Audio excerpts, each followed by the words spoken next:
धन्यवाद। क्या कहेंगे जीत पे?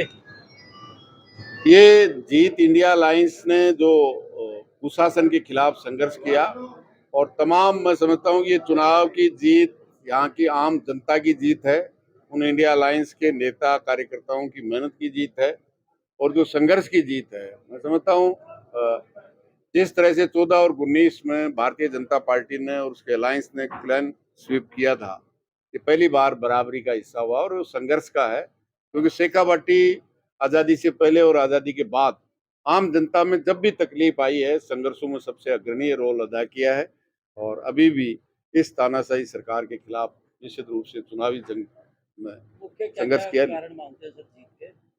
जो भी एक कुशासन में किसान, मजदूर, नौजवान, व्यापारी, कोई वर्ग छोड़ा नहीं। मतलब बड़ी बड़ी कंपनियों के लिए दो व्यक्तियों की सरकार थी और दो कंपनियों के लिए सरकार थी, केवल और केवल उनके लिए, मुनाफे के लिए सब योजनाएं उनके लिए थी।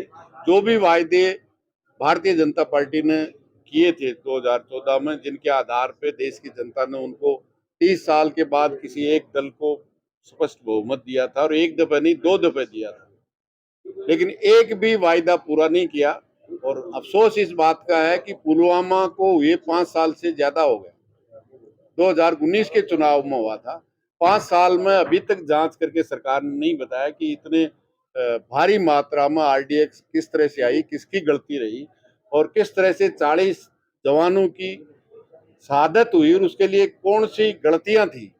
मैं समझता हूं देश का जम्मू कश्मीर का राज्यपाल जरूर कुछ क्लू दिया है, लेकिन 5 साल में देश की सरकार ने देश की सुरक्षा के साथ जो खिलवाड़ हुआ उसकी जांच करके आज तक नहीं दी है। तो न केवल खिलवाड़ किया है, बल्कि देश के जवान और देश की सुरक्षा के साथ अग्निवीर जैसी खतरनाक योजना इस देश की सुरक्षा के साथ और देश के जवानों के साथ जो देश का जज्बा इस शेखावाटी में है, राजस्थान में है, तो वीरों की धरती है, निश्चित रूप से बहुत बड़ा खतरनाक काम किया है। जबकि 2 करोड़ को नौकरी और काम देने की बात करते थे, किसान को आमदनी दूनी करने की बात करते थे। एनडीए और इंडिया गठबंधन में अभी इस तरीके से जैसी है इस तरीके से कि नीतीश कुमार है, एनडीए से इंडिया की तरफ आ सकते हैं, क्या लग रहा है?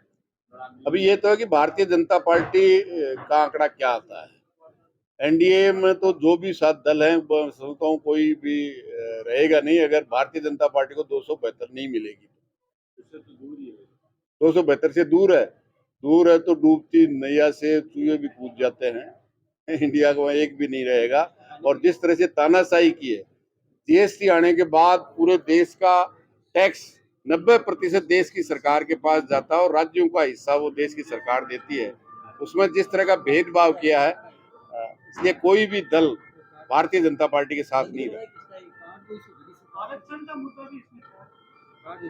सभी है, जिसकी जितनी हिस्से भागीदारी, जितनी हिस्सेदारी, हर तरफ से उन्होंने तो जनगणना को भी बाहर रखने का काम किया है।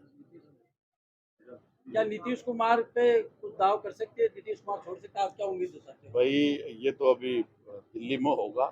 दिल्ली में इंडिया गठबंधन की मीटिंग 1 तारीख को हुई थी और उन्होंने एस्टिमेट किया था कि लोगों की मिलने से भावनाओं से 295 है।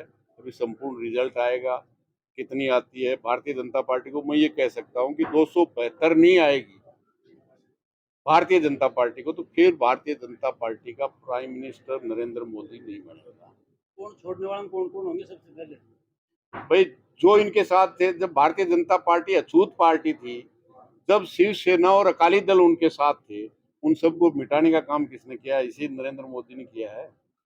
उसके 2 पार्ट करने का काम। नीतीश कुमार वो पलटू राम कभी भी आ सकते हैं, जा सकते हैं। और इंडिया गठबंधन से पीएम चेहरा कौन होगा?